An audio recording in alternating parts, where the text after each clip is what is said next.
A little girl points at teacher. That's my mom, but she's an angel. Millionaire dad freezes. Before we dive in, hit the like button if you believe kindness can change the world. Whitmore Elementary School gleams in the morning sun, every brick representing Liam White's desperate attempt to honor a love that death couldn't diminish. At 34, he's built a technology empire worth hundreds of millions. But today, he feels as uncertain as the 6-year-olds rushing past him. "Daddy, you're squeezing too tight."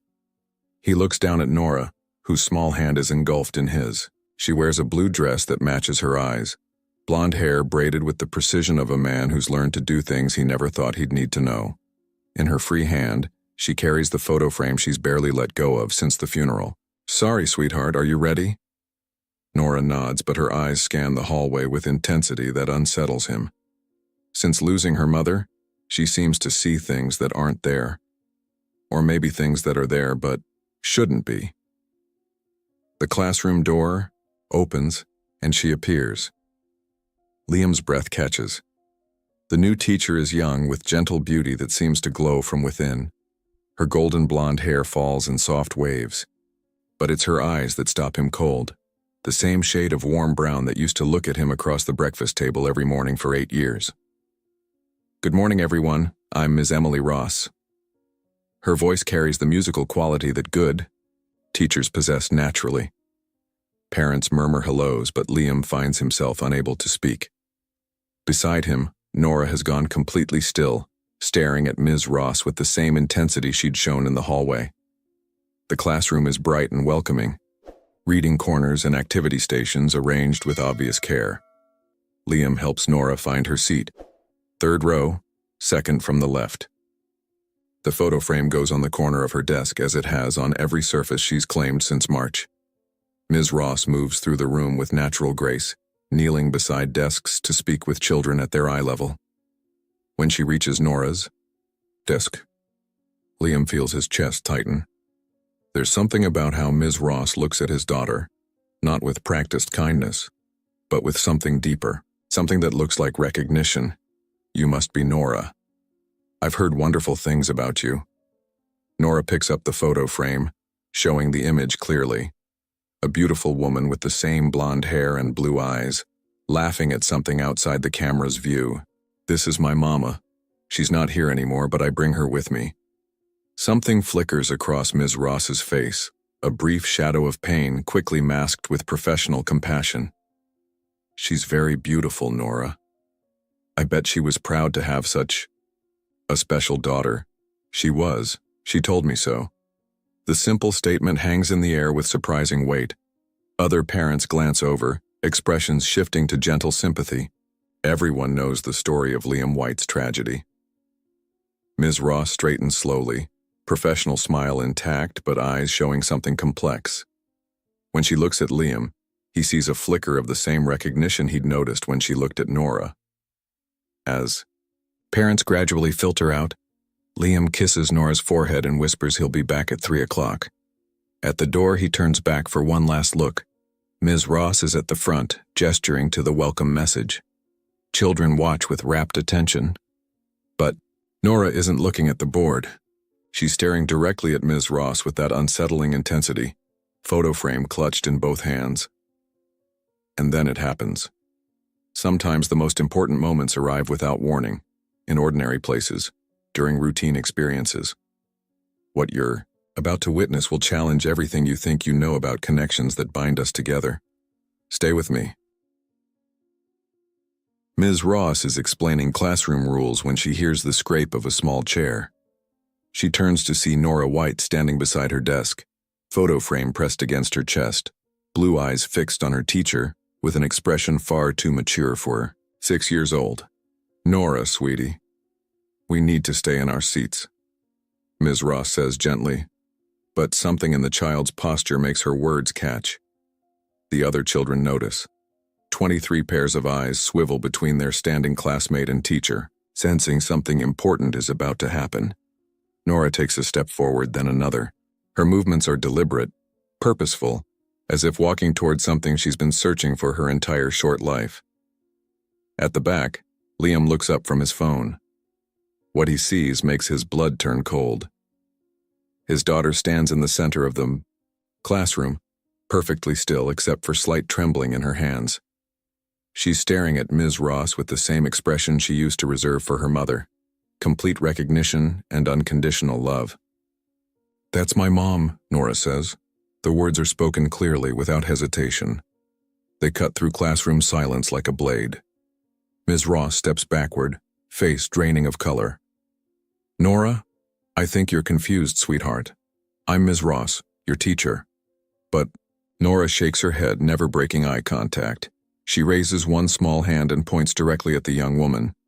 "That's my mom, but she's an angel." The classroom erupts in whispers. Some children giggle nervously. Others stare wide-eyed, sensing adult drama unfolding around them.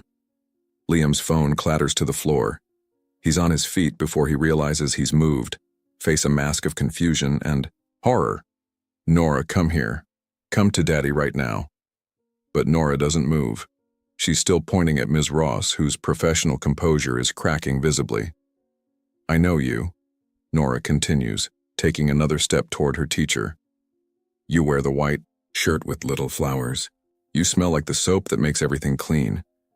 You have sad eyes, but you try to hide them." Ms. Ross's hand flies to her throat, where her white blouse collar suddenly feels too tight. It is decorated with tiny embroidered flowers, a detail no one would notice unless looking for it. "Nora, please." Liam's voice breaks as he moves toward his daughter. "Your mother isn't here anymore, she's in heaven." "I know," Nora says simply, turning to look at her father. Her eyes are bright with tears, but her voice remains steady. "That's why she's an angel now. But it's still her." Complete silence. Even the youngest children sense something momentous happening. Ms. Ross finds her voice barely more than a whisper. "Nora, I think there's been a misunderstanding. I couldn't be." "You have the same hands," Nora interrupts. "The same, gentle hands that used to brush my hair. And when you smiled at me this morning, it was the same smile that used to wake me up on Saturday mornings." Liam reaches his daughter and gently takes her shoulders. "Nora, we need to step outside." But Nora breaks free and runs to Ms. Ross, wrapping small arms around the teacher's legs with desperate intensity. "Please don't go away again," she whispers against Ms. Ross's skirt. "I missed you so much." Ms. Ross stands frozen, hands hovering uncertainly above the child's head. Tears stream down her face now, and she makes no attempt to hide them. "I'm not going anywhere. I'm right here." The promise calms Nora slightly. She loosens her grip but doesn't let go completely, looking up at Ms. Ross with pure love and trust. Liam stands in the middle of the classroom, completely at a loss. His logical mind screams, this is impossible, that his daughter is confused and grieving. But watching them together, seeing how Ms. Ross's hand instinctively finds Nora's hair, how she seems to know exactly how to hold the grieving child, he feels something shift in his chest. Something that feels dangerously like hope. "Maybe we should all take a moment to figure out what's happening here," he says carefully. Ms. Ross looks at him over Nora's head, brown eyes swimming with tears and something else. Fear, perhaps, or recognition of her own. "I don't understand this. I don't understand any of this." But as she speaks, her arms tighten protectively around the small girl, and Liam notices her movements seem as natural as breathing. Other parents exchange uncertain glances. Some reach for phones. Others gather their children, unsure whether to stay or leave. But none move toward the door. There's something magnetic about the scene, something that feels both impossible and undeniably real.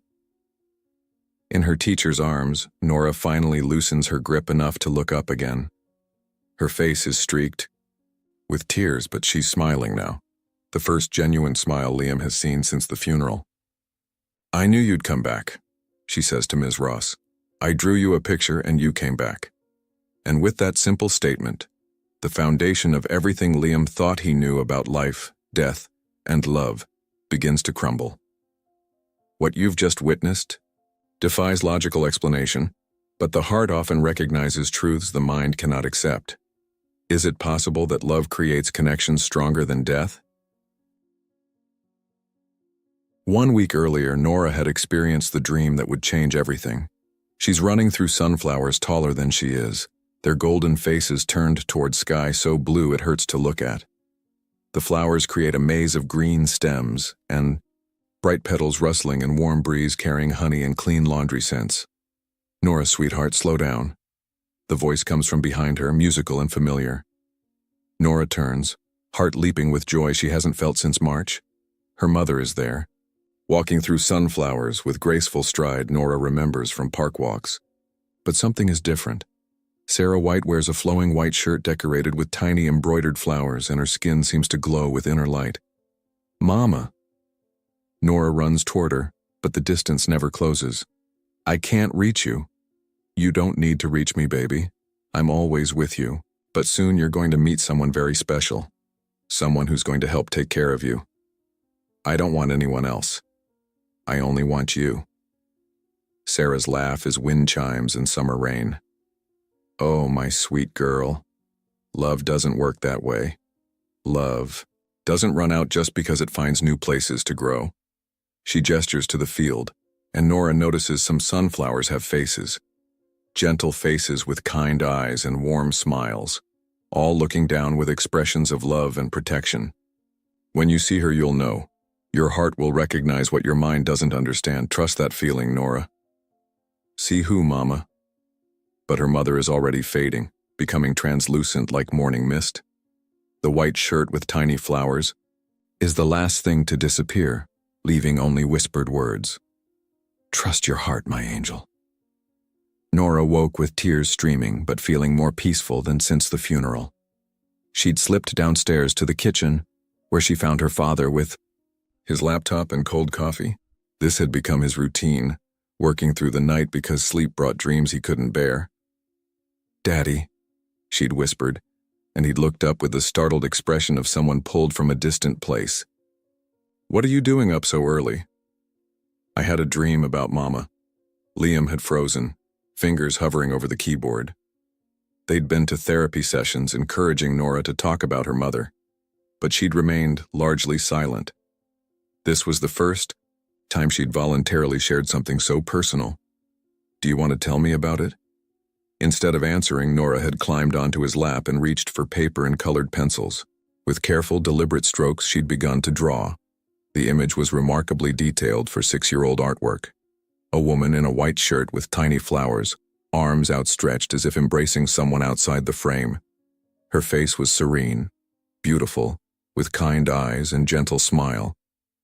Most striking was how Nora had drawn light around the figure, soft rays extending in all directions, making the woman look ethereal, angelic. "She was wearing this shirt," Nora had explained as she worked, "and she smelled like the soap you used to wash our clothes. She told me I was going to meet someone special." Liam had stared at the drawing, throat tight with emotion. His daughter had captured something that looked remarkably like her mother, but somehow different. More radiant. "Should we put it on the refrigerator?" he'd asked, but Nora had shaken her head. "I want to take it to school, when I start school next week." "Why?" She'd looked at him with those impossibly blue eyes. "Because that's where I'm going, to meet her." At the time, Liam had assumed she meant to share the picture with her teacher and classmates. Now, watching his daughter cling to Ms. Emily Ross, he understood what Nora had really meant. The white shirt with tiny embroidered flowers was exactly what she'd drawn. The gentle eyes, kind smile, even how Ms. Ross held herself, it all matched. The figure in Nora's prophetic artwork with unsettling accuracy. But there was something else that made Liam's hands shake. When he'd asked Nora how she knew she would meet this person at school, she'd given him an answer that seemed like typical 6-year-old logic at the time. "Because Mama told me angels go where they're needed most, and I need someone to help me not be scared of school." Now, as classroom chaos continues around him, parents whispering, children asking questions adults can't answer, Ms. Ross still, frozen with Nora in her arms, Liam feels a chill. His daughter hadn't just dreamed about meeting someone who looked like her mother. She'd dreamed about meeting someone who looked exactly like the woman now holding her, down to details that couldn't be coincidence. He thinks about the drawing, still tucked in Nora's backpack. The drawing she'd insisted on bringing because she knew she would need it here. "Ms. Ross," he says, voice cutting through classroom murmur. "I think we need to talk." She looks up, face streaked with tears. "Yes, I think we do." But as they try to navigate this impossible situation, neither notices the small crowd gathering outside classroom windows. Word is spreading through the school, then beyond, carried by text messages and social media posts from witnessing parents. By lunchtime, the story will reach local news. By evening, it will trend on social media with hashtags like #AngelTeacher and Our Miracle Child. And by tomorrow morning, their lives will never be the same.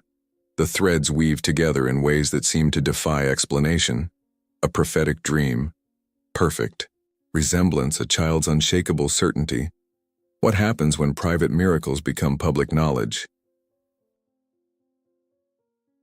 3 days later, Liam sits in his home office at 2:47 a.m., staring at a computer screen filled with information that makes his chest tight with anxiety. He'd told himself investigating Emily Ross's background was ridiculous. But he couldn't shake the image of his daughter's face when she'd looked at her teacher. The absolute certainty. The peace he hadn't seen since Sarah's death. Emily Catherine Ross, born September 15, 1998, in Millbrook, New York. Changelors. Degree in elementary education from State University. Graduated magna cum laude in 2020. Previous employment at Riverside Elementary before accepting the position at Whitmore. All perfectly normal. All perfectly explainable. But then he dug deeper. Emily's undergraduate records showed she'd initially enrolled as pre-med before switching to education in sophomore year. The switch happened in March 2017, the same month Sarah received her initial cancer diagnosis. Coincidence, Liam told himself. Lots of students change majors, but he'd kept digging. Emily's transcripts showed a gap in enrollment during spring semester 2018. Registrar's notes indicated medical leave of absence, approved, for personal health circumstances requiring extended treatment. Sarah's cancer had gone into remission in February 2018, after 6 months of aggressive treatment requiring travel to specialized medical centers across 3 states. Liam's hands started shaking as he pulled up more records. Emily Ross had been treated at St. Catherine's Medical Center in Syracuse during her leave, the same hospital where Sarah had received experimental treatment, the same hospital where they'd spent 3 months hoping for a miracle that came in the form of a perfect bone marrow match from an anonymous donor, the same hospital where Sarah had told him, with tears of gratitude, that she'd met the young woman who'd saved her life. "She was so young, Liam," Sarah had whispered as they'd driven home after successful treatment. "Maybe 20 or 21. She said she'd been tested as part of some college program, never expected to be called. But when she got the call that she was a match, she didn't hesitate. Did you get her name?" "Emily, her name was Emily. But she asked me not to try to contact her after this. She wanted to keep some boundaries. I respected that." Now, staring at Emily Ross's college records, Liam felt like he was drowning in implications he didn't want to face. Emily Catherine Ross, born September 15, 1998. The same Emily who'd saved his wife's life. The same Emily who now taught his daughter. The same Emily that Nora had recognized as an angel. His phone buzzes with a text from an unknown number. "Mr. White, this is Emily Ross. I know this is unusual, but could we meet tomorrow after school? I think we need to discuss what happened in my classroom." Liam stares at the message before typing back.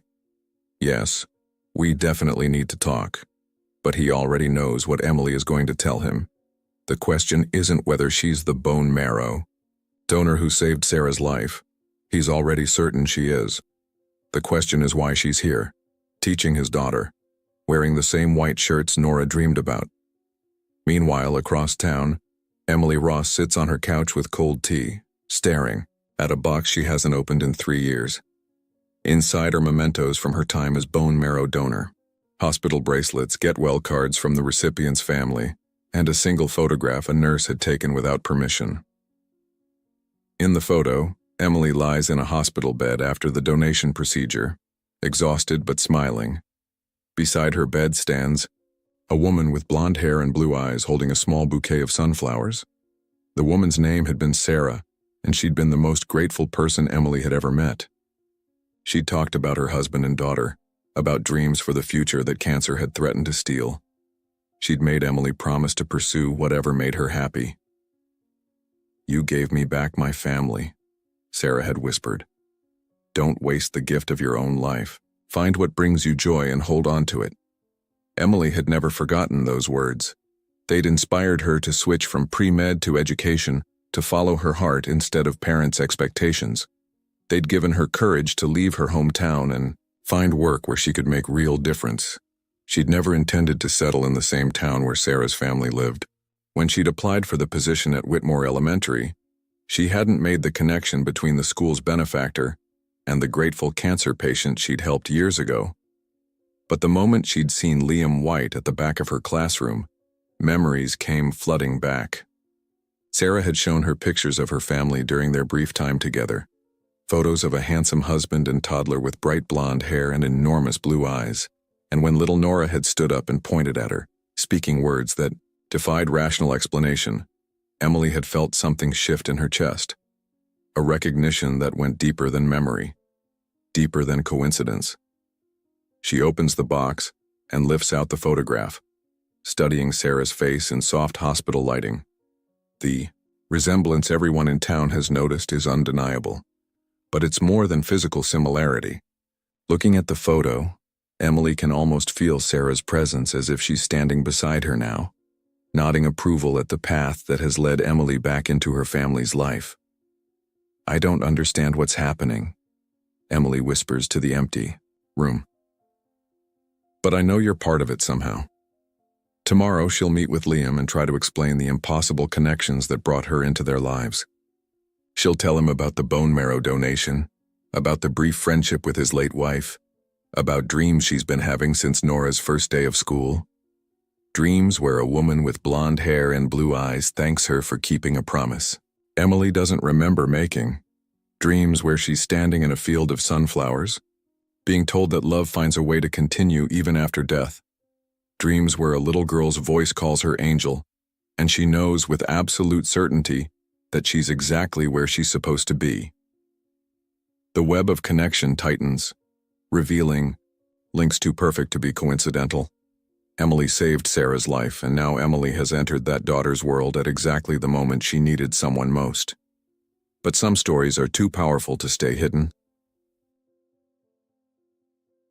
The first news van arrives at Whitmore Elementary at 6:42 a.m. on Thursday morning. By noon, there are 7 vans, 2 satellite trucks, and a growing crowd of onlookers with smartphones. Liam receives the call from Principal Matthews at 7:15 a.m. "Mr. White, I'm sorry to wake you, but we have a situation.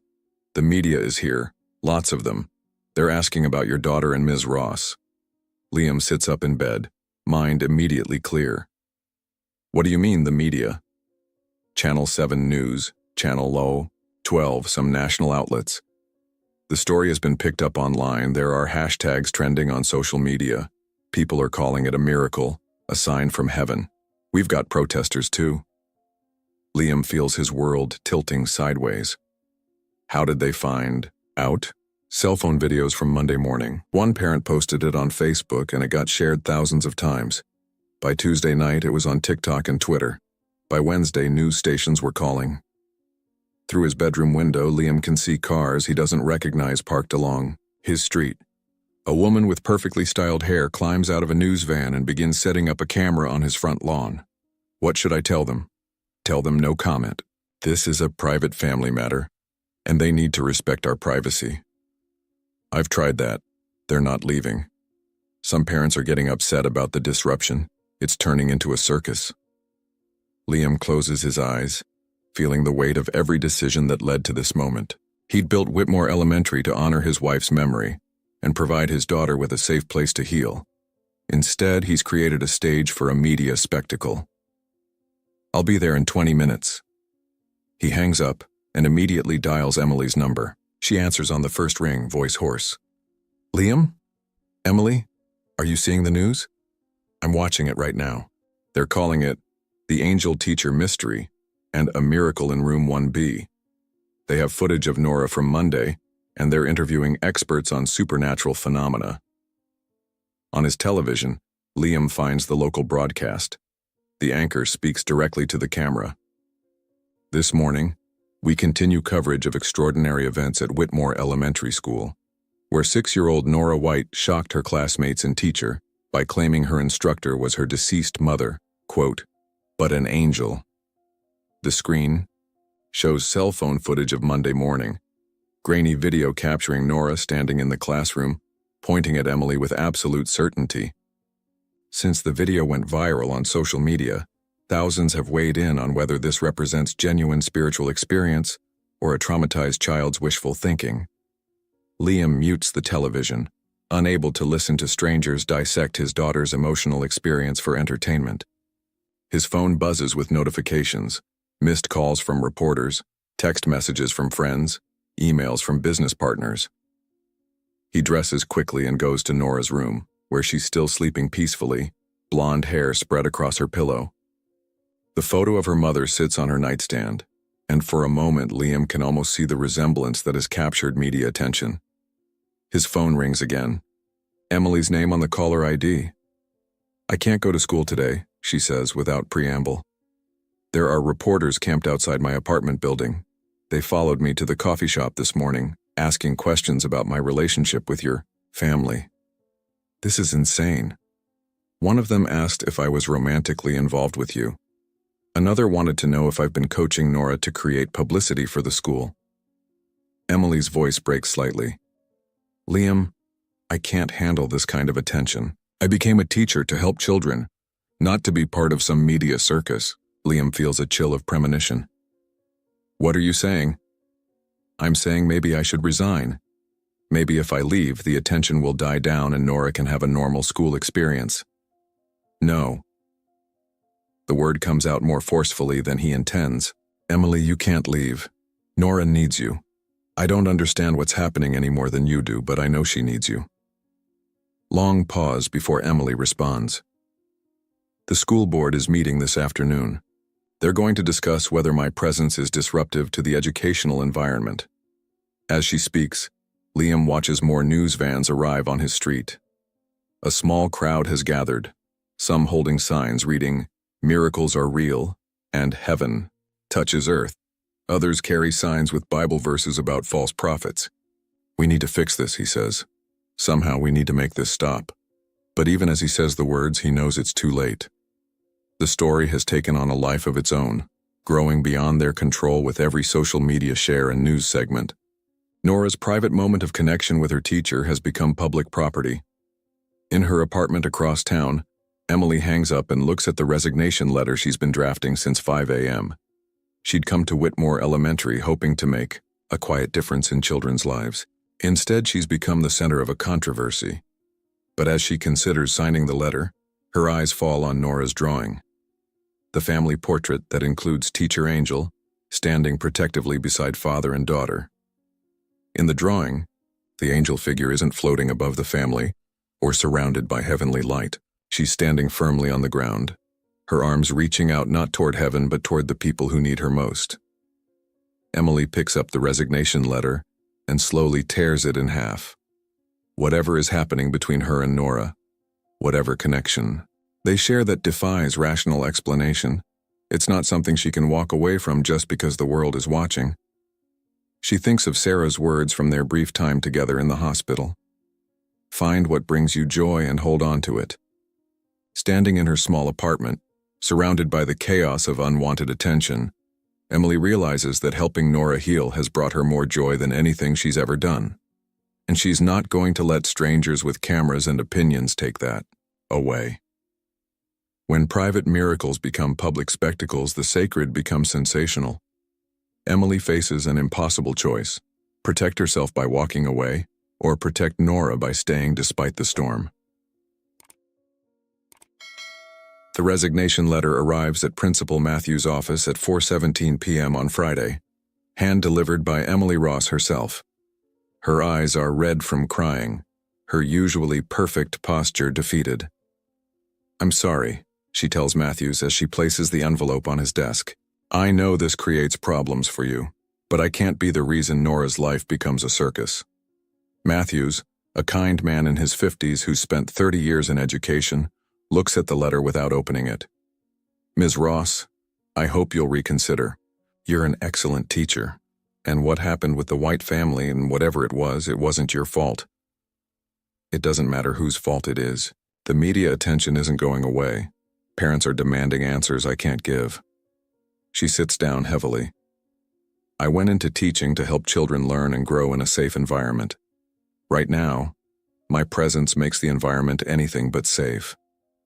Before Matthews can respond, there's a knock on his office door. The door opens to reveal an elderly man with silver hair and kind eyes behind wire-rimmed glasses. Mr. Graham, the school's retired principal, steps into the office carrying a manila folder. I'm sorry to interrupt, but I heard Ms. Ross was here and I think there's something both of you need to see. Emily looks up with curiosity.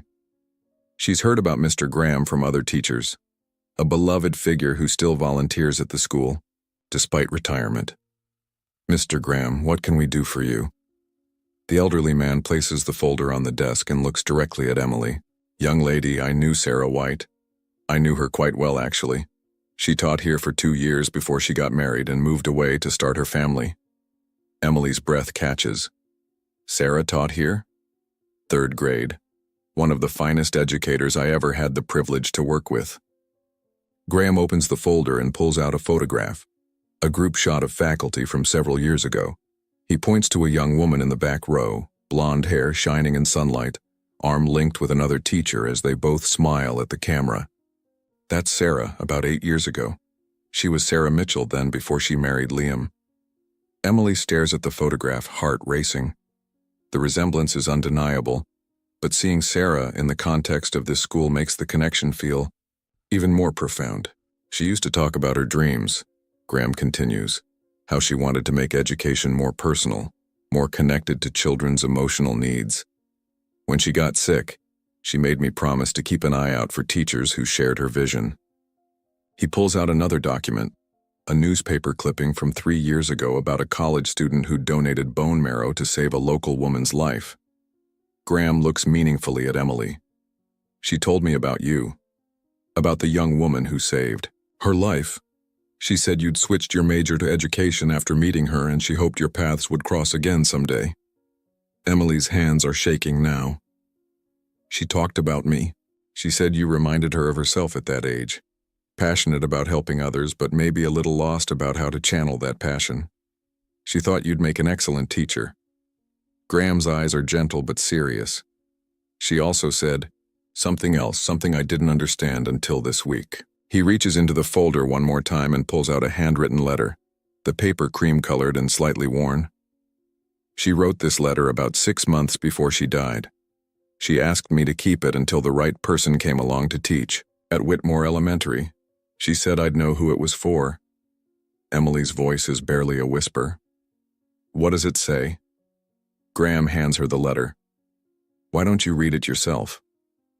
Emily unfolds the paper with trembling fingers. Sarah's handwriting is elegant but slightly shaky. To the teacher who finds this letter. If you're reading this, it means I'm no longer here to watch over my daughter the way I dreamed I would, and you've been chosen to help fill that role. I don't know who you are yet, but I know you'll be special. I know you'll see Nora not just as a student, but as a little girl who's learning to navigate a world that suddenly feels too big and frightening. I know this because the person meant to read this letter saved my life once. You gave me extra time, with my family when doctors said there was no hope. If you're Emily, and somehow I think you are, then you've already kept one impossible promise. You saved a stranger because it was the right thing to do. Now I'm asking you to make another impossible promise. Take care of my little girl's heart the way you helped heal mine. She's going to need someone who understands that love doesn't end with death. Someone who believes in connections that can't be explained but can be trusted. That someone is you. It was always going to be you. Love finds a way, Emily. Even when we can't see the path, love finds a way to continue. Thank you for everything you've given us, and everything you're about to give. With endless gratitude, Sarah White. Emily finishes. reading, and looks up to find both men watching her with expressions of awe and understanding. Tears stream down her face as the full weight of what's been happening finally becomes clear. She knew, Emily whispers. Somehow she knew I would end up here. Children sometimes sense things adults miss, Graham says gently. When Nora pointed at you and called you an angel, I wasn't surprised. I was waiting for it to happen. Matthews leans forward. Ms. Ross, I don't pretend to understand the spiritual implications of what's been happening. But I do understand that you've made a profound difference in that little girl's life. If you resign now, you'll be abandoning not just a student, but a promise. Emily looks down at the resignation letter on the desk, then at Sarah's handwritten words of trust and love. The media storm outside suddenly seems less important than the sacred responsibility that's been placed in her hands. What about the reporters? What about all the attention? The attention will die down, Graham says confidently. These things always do. But your connection with Nora, that's going to last. That's what Sarah was counting on. Emily reaches for the resignation letter and tears it in half. I can't walk away from her, I won't. Good, Matthews says, relief evident in his voice. As Emily leaves the principal's office, Sarah's letter clutched in her hand, she feels a shift in her understanding of everything that's brought her to this moment. This isn't about supernatural intervention or miraculous coincidence. This is about love keeping its promises even beyond death. This is about a mother's final gift to her daughter, the gift of someone who will understand that healing doesn't require explanations, only presence. The truth is more beautiful than any miracle the media could imagine. This wasn't supernatural intervention.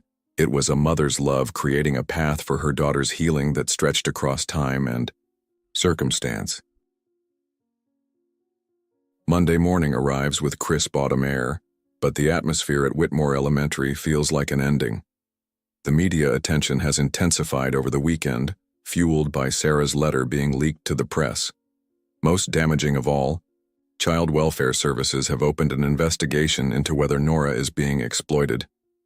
Liam sits in his car outside the school at 7:30 a.m., watching his daughter through the rearview mirror. She's been unusually quiet for the past 3 days. Sensing the adult tension, Daddy, why are all those people with cameras here again? They're just curious about your school, sweetheart. They'll go away soon. But even as he says it, he knows it's not true. Yesterday, a woman from California had flown in claiming to be a spiritual medium. A man from Texas had offered Liam $50,000 for an exclusive interview about the Miracle family. Can I still see Ms. Ross today?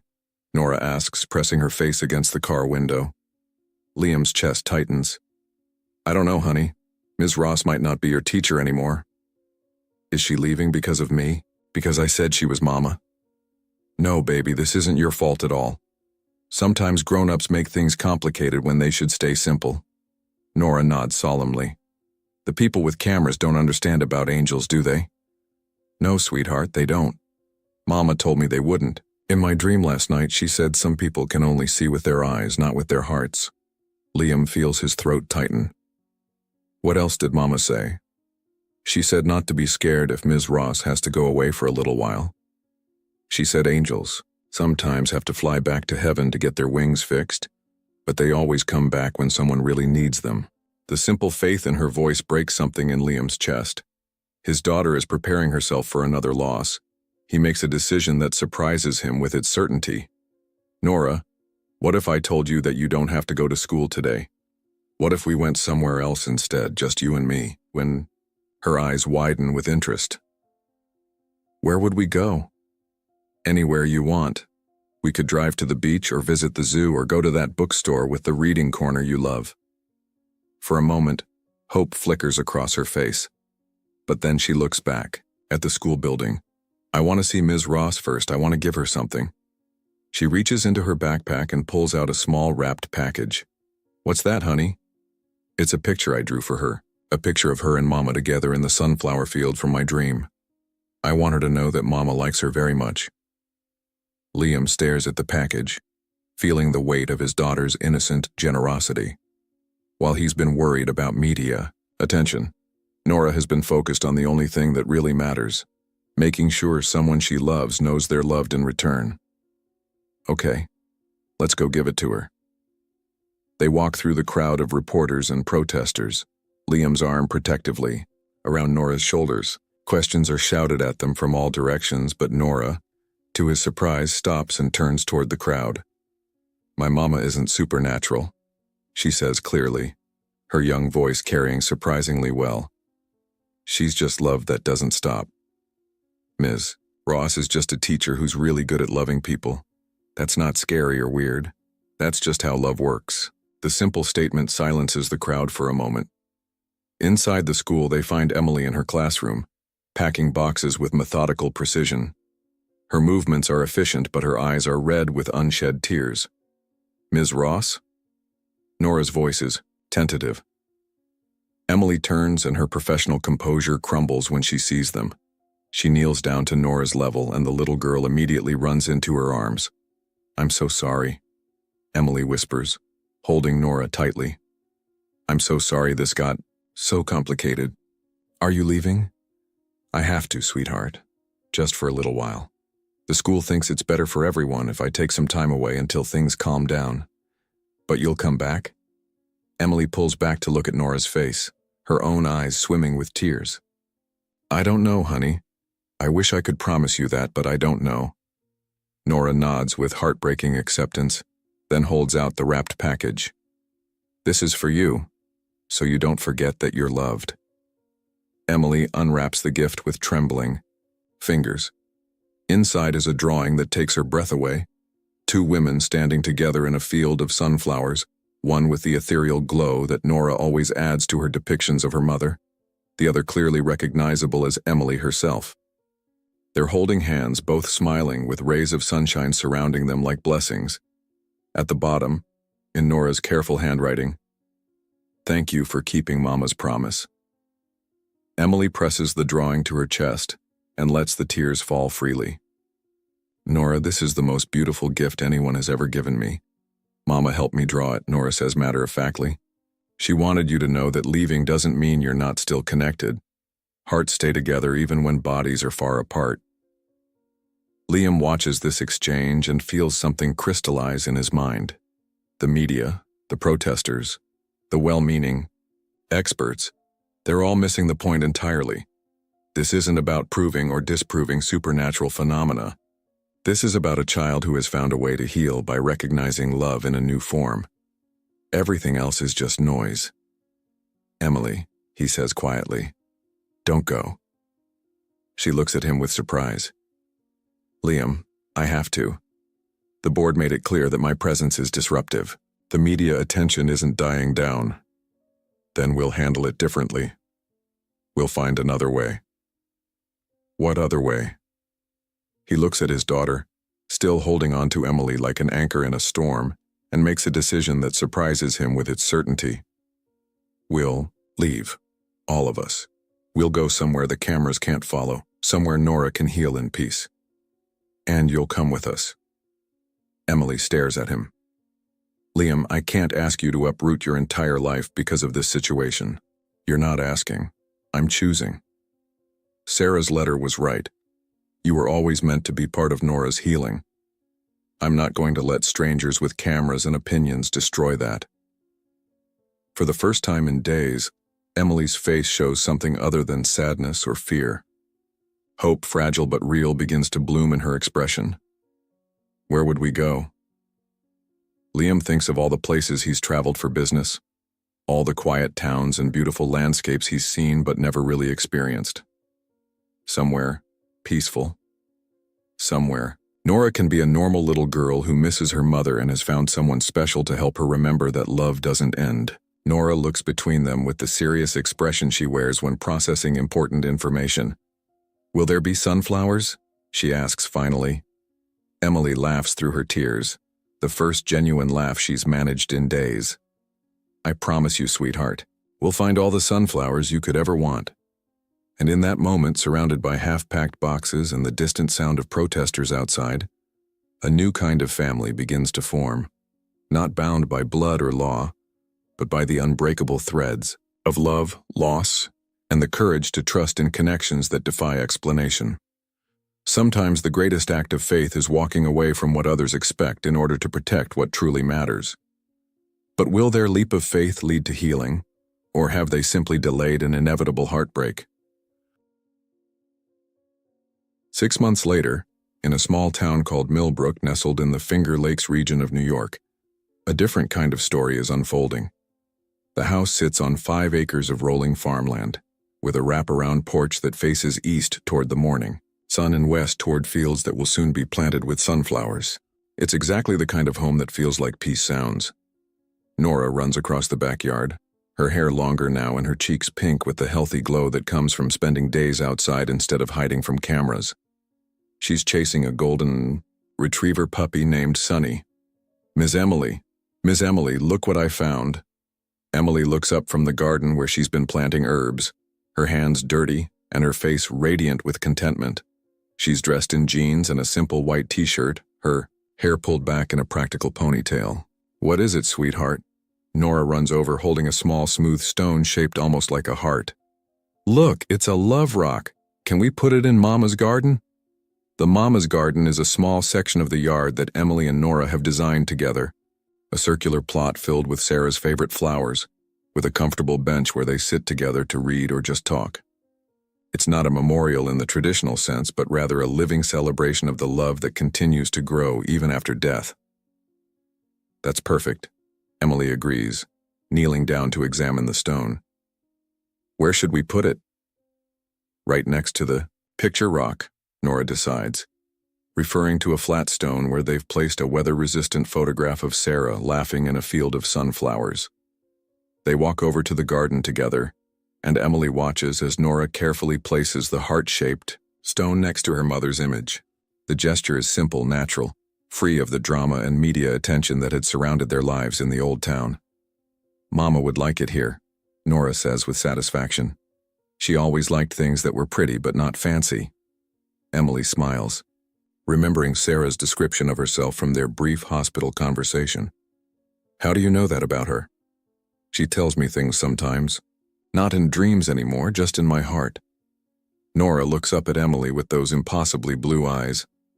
"She says you're doing a really good job taking care of us." The words hit Emily with the same unexpected force they always do when Nora speaks so matter-of-factly about her ongoing connection with her mother. "We take care of each other," Emily corrects gently. "That's how families work." The word family still feels new in her mouth, but it's becoming more natural every day.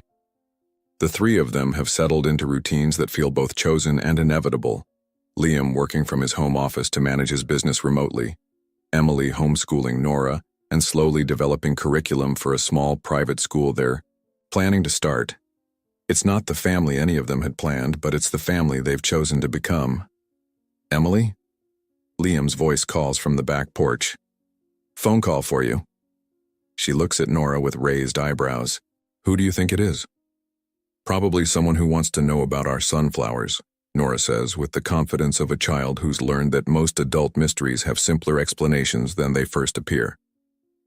They walk back to the house, together, Sunny bounding alongside them. Liam hands Emily the phone with a smile that suggests good news. "It's the principal from Millbrook Elementary. She heard about your background and wants to know if you'd be interested in consulting on their grief counseling program." Emily takes the phone, her heart lifting with the possibility of meaningful work that doesn't come with media scrutiny. "Hello, this is Emily Ross." As she talks with the principal about helping other children navigate loss and healing, she watches Liam and Nora through the kitchen window. They're sitting on the porch swing reading a book together, Nora's head resting against her father's shoulder. 6 months ago, they were 3 separate people bound together by tragedy and mysterious circumstance. Now there's something that looks remarkably like what healing actually is. Not the absence of loss, but the presence of love strong enough to create new forms of connection. "I'd be very interested in discussing this further," Emily tells the principal. "I believe children have a natural wisdom about love and loss that adults often overlook. Sometimes our job isn't to explain their experiences, but to trust them." After she hangs up, she joins Liam and Nora on the swing. The three of them sit together in comfortable silence, watching the sun set over fields that will soon be yellow with sunflowers. "Are you happy here?" Liam asks quietly, the question directed at both of them. "Yes," Nora answers immediately. "This feels like home." Emily considers the question more carefully. Happiness feels like too small a word for what she's found in this quiet life with these people who've become her chosen family. It's deeper than happiness. It's a sense of rightness, of being exactly where she's supposed to be. "I'm grateful," she says finally. "Grateful for Sarah's letter. Grateful for Nora's gift of recognition. Grateful for your courage to trust something that couldn't be explained." "I'm grateful too," Liam says, his arm tightening around his daughter. For second chances and for people who understand that love finds a way to continue, as if summoned by their words, a gentle breeze stirs through the evening air, carrying the scent of growing things and the promise of flowers yet to bloom. Nora looks up at the first stars appearing in the darkening sky and smiles with the contentment of a child who knows she's exactly where she belongs. This is what love looks like when it keeps its promises. Not dramatic or supernatural, but steady and true and strong enough to create new families from the broken pieces of old ones. This is what grace looks like when it wears ordinary clothes and tends ordinary gardens and finds extraordinary meaning in the simple act of showing up for each other day after day, season after season. This is what angels look like when they're not floating on clouds or glowing with divine light, but standing in kitchen gardens with dirty hands and grateful hearts, helping little girls remember that love is the one force in the universe that truly never dies. 1 year later, on a crisp October morning that smells of apple cider and possibility, the Millbrook Elementary School art exhibition opens with a quiet celebration that feels more like a community gathering than a formal event. The school's main hallway has been transformed into a gallery showcasing students' artwork about the people who matter most. Watercolor portraits of grandparents hang beside crayon drawings of beloved pets. Clay sculptures of family members sit on tables, next to written stories about heroes who might be teachers, parents, neighbors, or friends. At the center of the exhibition, given place of honor near the main entrance, hangs Nora's contribution, a large painting that has taken her months to complete with Emily's patient guidance. The painting shows a field of sunflowers under a brilliant blue sky, but these aren't ordinary flowers. If you look closely, you can see that each sunflower face contains the features of someone who has touched Nora's life with love. Her father's kind eyes gaze out from one golden bloom. Emily's gentle smile shines from another. And in the very center, painted with special care and surrounded by rays of soft light, is Sarah's face. Beautiful, peaceful, eternally watching. Over the field she has helped to grow, but the most remarkable aspect isn't the technical skill, impressive though it is for a 7-year-old artist. It's the sense of continuity it conveys. The way it shows love not as something that ends with death, but as something that transforms and continues, taking new forms while maintaining its essential nature. At the bottom of the painting, in Nora's increasingly confident handwriting, is a simple inscription: "Love never ends, it just finds new ways to grow." Emily stands beside the painting, watching visitors pause to read the inscription and study the faces in the sunflowers. Some people smile with immediate understanding. Others look puzzled, perhaps searching for a deeper meaning than what's simply present on the canvas. "It's beautiful, isn't it?" Emily turns to find an elderly woman with silver hair and kind eyes standing beside her. "Thank you," Emily says. "Nora worked very hard on it." "You must be Emily. I'm Margaret Chen, the school librarian. I've heard so much about you and your family." The word family still brings Emily a moment of surprise and joy. It's taken time for her to fully accept that this is what they are now, not bound by traditional definitions but connected by something deeper and more permanent than law or blood. "Nora has quite a gift," Margaret continues, gesturing toward the painting. "But I imagine you already know that. She sees things clearly, she always has." Across the room, Liam is kneeling beside a group of children who are clustered around a display of Nora's earlier drawings, the progression of artwork that tells the story of her healing journey.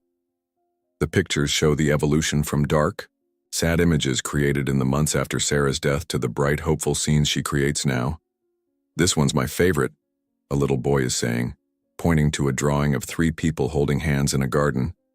"It looks like they're really happy." "We are really happy," Nora confirms, appearing beside them with the matter-of-fact tone she uses for simple truths. "It took a while to figure out how to be happy again after Mama died, but we learned." "How did you learn?" a little girl asks. With the direct curiosity of childhood, Nora considers the question seriously. "Well, first I was really sad and I thought sad was the only thing I could be forever. But then Ms. Emily came and she helped me remember that being sad about someone you love doesn't mean you can't also be happy about new people you love." She points to the painting of sunflowers. "See, Mama's still there in the middle, but now, there are other faces too." The field got bigger instead of smaller. Emily watches this exchange with the same sense of wonder she feels every day when she witnesses Nora's natural wisdom. The child who once stood in a classroom pointing at her teacher and declaring her to be an angel has grown into someone who can articulate the most complex truths about love and loss with startling clarity. "Emily?" Liam appears beside her, his expression warm with contentment. "Ready to go home?" She nods, taking one last look at Nora's sunflower painting. In the afternoon light streaming through the school windows, the faces in the flowers seem almost to move, almost to breathe with life that extends beyond the canvas. The 3 of them walk out of the school together, past the artwork that celebrates love in all its forms, past the children and families who've gathered to honor the connections that make life meaningful. Outside, the October air is crisp with the promise of winter, but also with the deeper promise of cycles that continue, seasons that return, life that finds new expressions even after endings. "What should we do when we get home?" Liam asks as they reach their car. "Can we plant the winter garden?" Nora asks. "The one with flowers that can sleep under the snow and wake up in spring?" "That sounds perfect," Emily says, thinking of bulbs. That trust in unseen tomorrows, of roots that grow in darkness toward light they can't yet see. As they drive home through the rolling hills of their chosen landscape, Emily reflects on the journey that brought them to this moment. A year ago, she was a young teacher facing an impossible situation, torn between running away from mystery and running toward love. Now she's part of something that has no name in conventional terms, but makes perfect sense in the language of the heart. They're a family created not by tragedy but by choice, not by supernatural intervention but by the very human decision to trust in connections that don't require explanation. Sarah's promise has been kept, not through miraculous appearances or angelic visitations, but through the simple daily practice of showing up for each other with consistency, patience, and love. At home, they spend the afternoon planting bulbs in the garden that will bloom next spring, daffodils and tulips and crocuses that will push through winter earth to announce that death is never the end of the story, only a transition to new forms of beauty. As evening falls and they gather around the dinner table, Nora looks at the 2 adults who've become her chosen family and smiles with the deep satisfaction of someone who knows she's exactly where she belongs. "I love our life," she says simply, and the words carry the weight of hard-won wisdom. Outside, the first snow of winter begins to fall, covering the sleeping garden with a blanket of white that will protect the bulbs through the dark months ahead. Come spring, new flowers will bloom, just as they have for countless seasons, just as they will for countless seasons to come. Love, like the garden, finds a way to continue, not because it's magical or supernatural, but because it's the most natural force in the universe, as reliable as seasons, as persistent as hope, as eternal as the bonds that connect us to each other across time, distance, and even death. No. The warm kitchen of their chosen home, 3 people who found each other through loss and mystery sit together in the glow of ordinary light, creating new memories that will sustain them through whatever challenges and joys lie ahead. This is what healing looks like, not the absence of grief, but the presence of love strong enough to create new families, new homes, new reasons to believe in tomorrow. This is what angels look like when they're not supernatural beings but ordinary people who choose to show up with extraordinary love. This is what miracles look like when they happen not in dramatic moments but in the quiet daily choice to trust, to stay, to love without guarantees. And this is what happily ever after actually means. Not an ending but a beginning that has room for both sorrow and joy, both memory and hope, both what was lost and what has been beautifully, impossibly, found. Sometimes the most profound miracles happen not in dramatic moments of divine intervention, but in the quiet daily choice to love without guarantees. If this story touched your heart, please like this video and subscribe for more stories that celebrate the mysterious, beautiful ways we save each other.